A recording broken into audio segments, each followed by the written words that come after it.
Well, we've got another sale. Guys, the medium rare sale is currently going on until August 15th, and you guys were asking me which mechs to buy, and of course I will happily oblige. But before you buy any mechs, guys, here is a tip.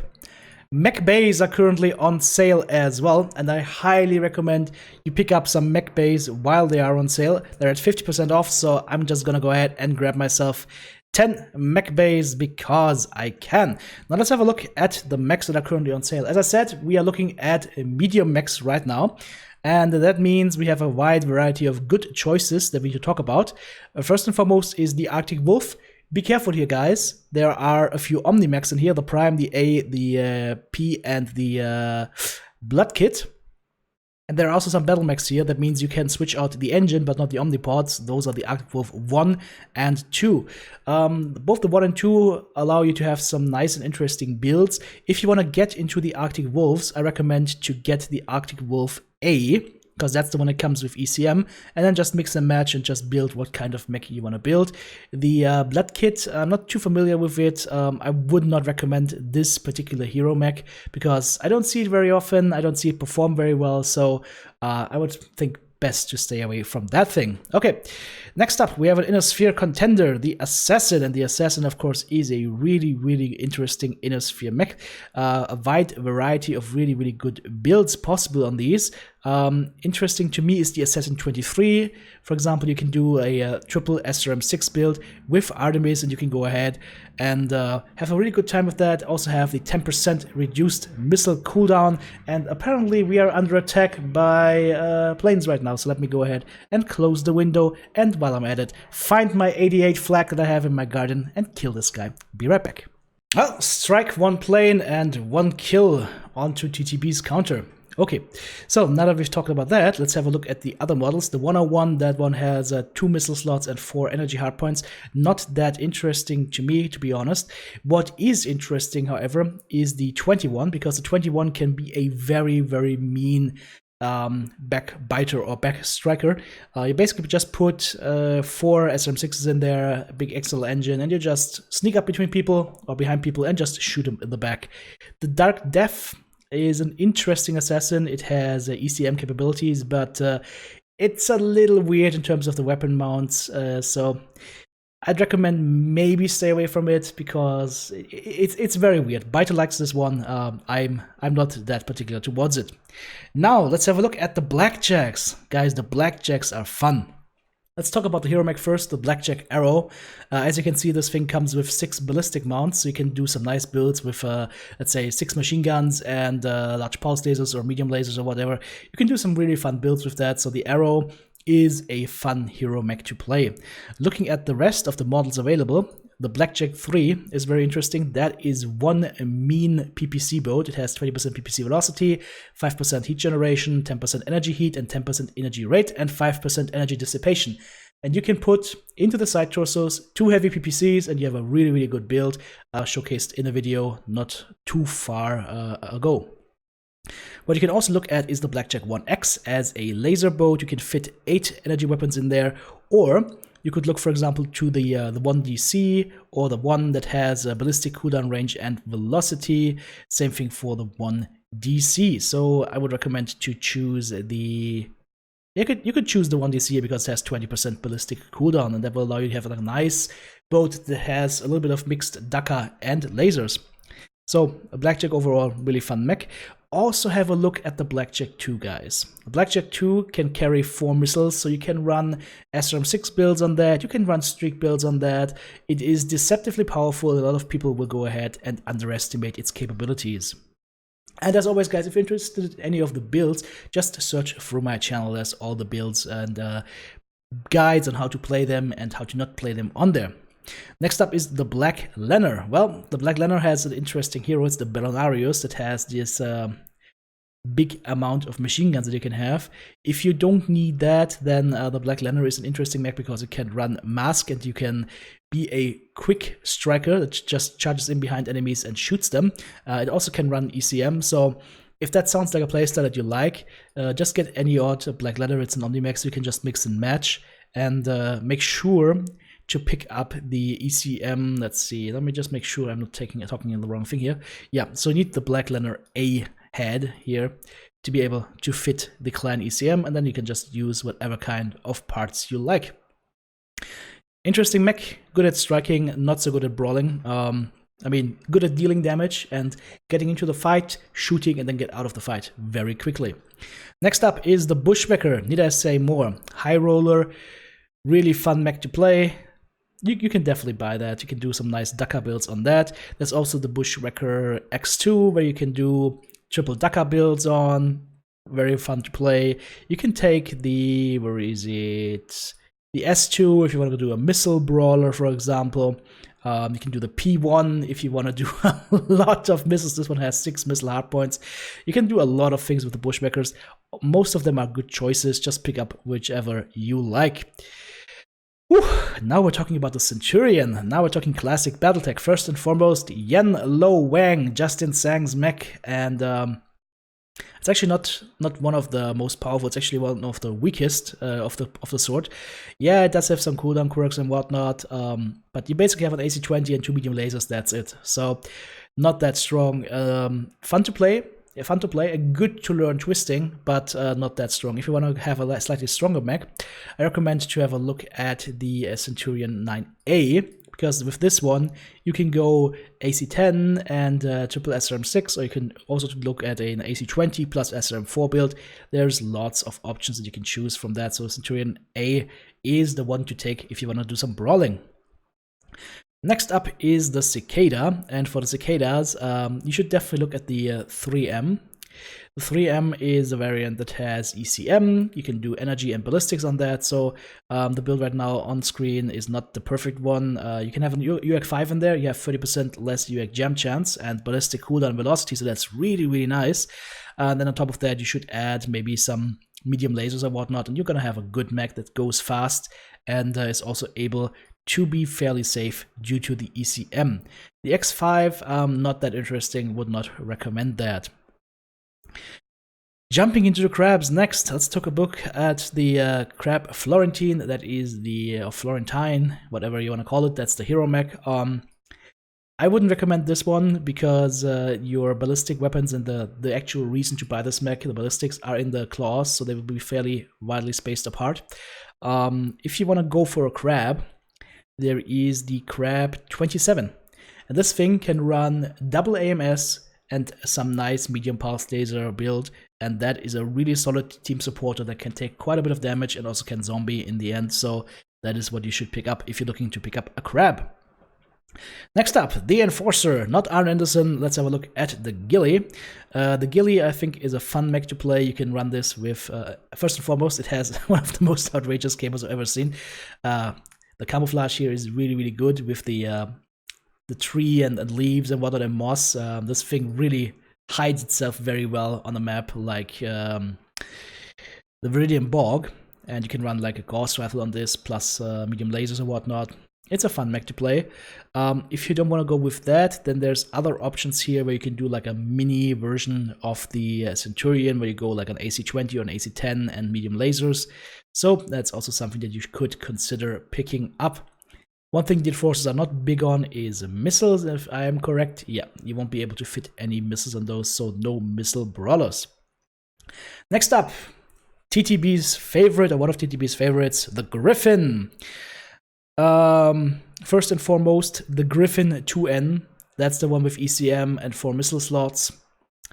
Also has a little bit of structure quirks, but that's not the case. That's not the point here, guys. The Gryphon 2N is an amazing brawler. XL engine, quad SRM6 with Artemis, and ECM. If you want to buy a Gryphon, buy this one. Gryphon 2N, one of TTB's favorites. I'm not that particular towards the Gryphon Ares. That's the hero mech. It just has 4 energy hardpoints and 2 missile hardpoints. There's nothing really good about it. It just has a nice paint job, I would say, but that is all. So if you want to buy a Gryphon, get the 2N, or alternatively, have a look at the 3M. That one can also be a quad SRM6 build, but it will be one-sided, so you have one dead side to shield with and then one side to shoot with.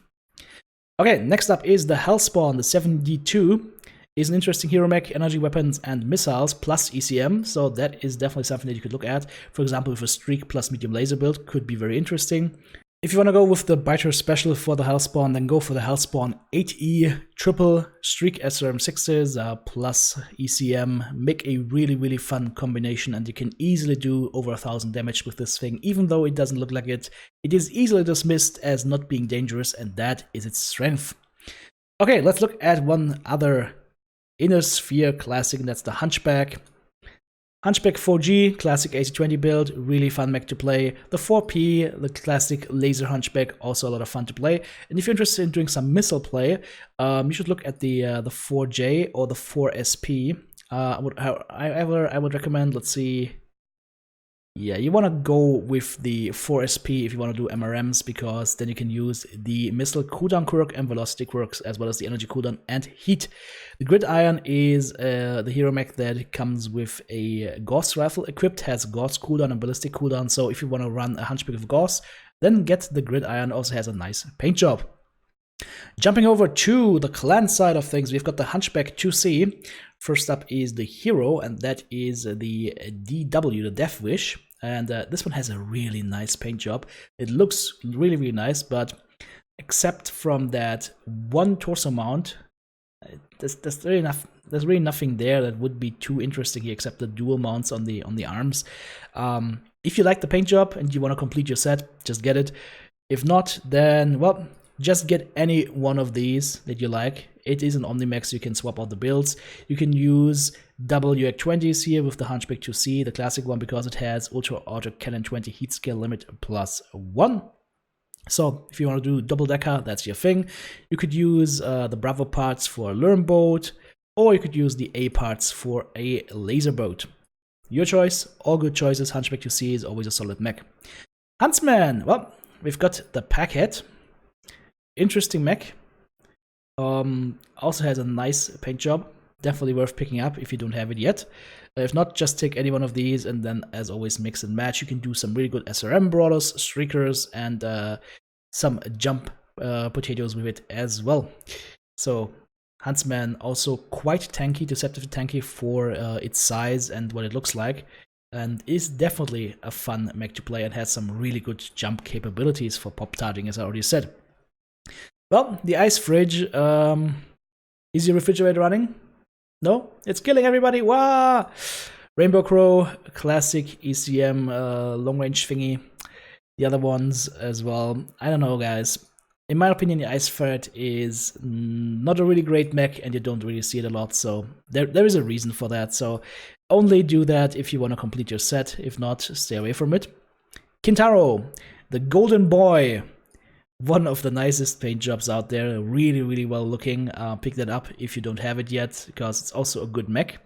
If you don't have that, then you can go for any of the other odd models. They're really good with streaks and with SRM6s, or also with MRMs. For example, the 19 has missile cooldown at 10%, which is really nice to use against enemies. Also the 18, same thing, missile cooldown, and the 20 only has missile velocity. So if you want to go for missiles, 18 and 19. Okay, let's have a look at the Novas. Same thing as always, guys. First we look at the hero mech here, that is the Nova Breaker. Well, you can put missiles in the arms, you've got some lasers there, get some side torsos with all sorts of weapon systems equipped. In this case, they're actually running a machine gun here, 2 machine guns. I wouldn't really recommend it, guys. If you want to get a Nova, guys, I recommend to really get the Nova S, and then use the side torsos from the Nova A, and you get a triple AMS Nova with, let's say, 6 small lasers, whatnot, 6 medium lasers. You can do mix and match a lot here, but the triple AMS Nova is something that everybody should have. It's just a nice mech to play. Next up, Phoenix Hawk. Not too happy about both of the hero mechs in the Phoenix Hawk department. The Phoenix Hawk itself, it's an okay mech, but it's nothing to write home about. If you want to get a Phoenix Hawk, then think about getting the Phoenix Hawk 2, because that one comes with ECM, and you have the 6 energy hardpoints for some medium lasers, for example. Shadowcat, the Mishipeshu. It's a tongue twister. Don't recommend that unless you want to complete your set, because it has a nice paint job. But other than that, just get any odd, maybe just get the Prime. No, actually do not get the Prime because it doesn't come with the ECM. Get the Bravo. And then you can mix and match. You can, for example, run it with, let's see, is there a build out there right here now? Nope, never mind. They're running it with large pulse lasers in this case with this prime. So that can work. Or you just go classic Shadowcat with double PPC. Or if you want to go weird, go streaks. Shadowhawk is the next on our list. Grey Def, nice paint job, but that's about it. I wouldn't get the Grey Def. If you get one, well, there's several options here. You can get the 2H, for example. You can do Raka Daka with that. You can get the 2D2 and do some brawling with missiles and with Daka. There's also the 2K, which can run triple large pulse lasers in the hunch here over there. So you can have a lot of options here. Just pick whichever variant you like. There's a lot of videos on my channel. Stormcrow Lacerator. Interesting thing with the LB5s in the arms, it has a really, really nice paint job of those rose thorns, whatever that is. If you don't want to get the hero mech, then just get any of the odd mechs here and just mix and match with the Omnipods. You can do some nice small pulse laser or small laser builds with this thing and can have a lot of fun. And of course, streaks are always a possibility, so keep that in mind. Next up, everybody's darling, the Trench Bucket Trebuchet. The Loup de Guerre is an interesting hero mech, has one of the nicest paint jobs out there, and is definitely recommended by me because you can do a lot of fun builds with that. 2 energy weapons, 4 missiles, nice for brawling, nice for MRMs as well. And has 10% heat generation on the SRM6s, plus 10% generic cooldown. There's also other options available here if you want to try something different, but I personally like the Loup de Guerre most, actually. If not that, there is one that has a massive cooldown on missiles, and it is the Trench Bucket 7M. This one actually has 3 missile hardpoints, 3 energy hardpoints, and comes with 20% missile cooldown and 20% missile heat generation, 10% velocity. So with that thing, it can be a streak boat from hell, or it can be an MRM boat from hell. I'll leave it up to you, but it is a lot of fun to play. Uziel, well, the hero mech is the Belial. I haven't used that much. It has a nice paint job, but that's all I can say about it. There are a few Uziels that you should be aware of. There's one that you can run with a lot of medium pulse lasers that is a lot of fun to play, and I think it is the 6P. Just slap a lot of medium pulses in there and you will have a lot of fun. Or go classic Uziel and just use the PPCs. Vapor Eagle, unfortunately, not on sale, so if you didn't get one, you're out of luck, at least this round. So let's have a look at the remaining mechs. First up, the Vindicator. Serve and protect the Sang Knives Blues. If you want to get it for style, get it. If not, then you're not missing out on much. It has a few interesting quirks, but you can do some, for example, MRMs and lasers on this. The Vindicator used to be quirked to hell, but I think they nerfed it a little bit. You could have a look at the Vindicator 1R, for example, for some PPC velocity, quirks, and energy cooldown. Could also be something that is fun to play. And I think all of them, or most of them, have PPC velocity. Yep. 1X as well. So Vindicator is a mech that you don't see that often, but definitely worth trying out for 1.6 million C-bills. You can't do a lot of wrong things here. Viper, well, there is the Medusa. Interesting little mech. Normally you see Vipers running around with a lot of machine guns and jumping into the ceiling. And that's literally all they're good for. They like to run around and jump into the ceiling. You can do some interesting builds with lasers and machine guns that can be quite effective, but you are, of course, going to be a 40-tonner, which is at that awkward spot where you aren't that much better than an urban mech, so I'll leave it at that. 2 more mechs coming in here, the Vulcan and the Wolverine. Vulcan up first, we are talking about the Bloodlust hero mech. It has interesting missile hardpoints, but because one of them, I believe, is in the cockpit, it makes it a little bit awkward. So cockpit and torso mounts. You could try running SRM4s on this. I think it's going to be quite useful, and it should have a good spread since they are fairly close to the cockpit. But if you're looking at the Vulcans, the thing that comes out that most people like to use is the 5T, because that's the thing that allows you to do an insane amount of damage with just 5 medium pulse lasers, and it's really hard to hit due to that awkward geometry. So definitely get the Vulcan 5T, that's the one you want to have. Well, last but not least is the Wolverine. And the Wolverine is interesting. You can do medium laser plus MRM builds, for example, on those. You can do some double MRM builds as well. One recommendation is definitely have a look at the Wolverine 7D, because that is a variant that can actually carry mask and allow you to have that instant burst of speed. And of course, the Quarantine is out there as well. Interesting paint job and a little bit lopsided though, because most of the mech's weapons are going to be on the right side of your mech. So that may actually mean that it is predestined to be a dead side mech where you shield with your left side and shoot with the right. Well guys, that is all about today's sale. Again, as I said, don't forget mech bays are on sale as well, so get some of them while you're at it. And if you enjoyed this video, then leave me a comment down below. Hit that like button if you haven't done so yet. Hit that subscribe button. And if you really enjoyed this video and this was helpful to you, think about becoming a partner and a member of Team TTB over on Patreon. Well, that's it. Have a great day, guys. I'm out of here.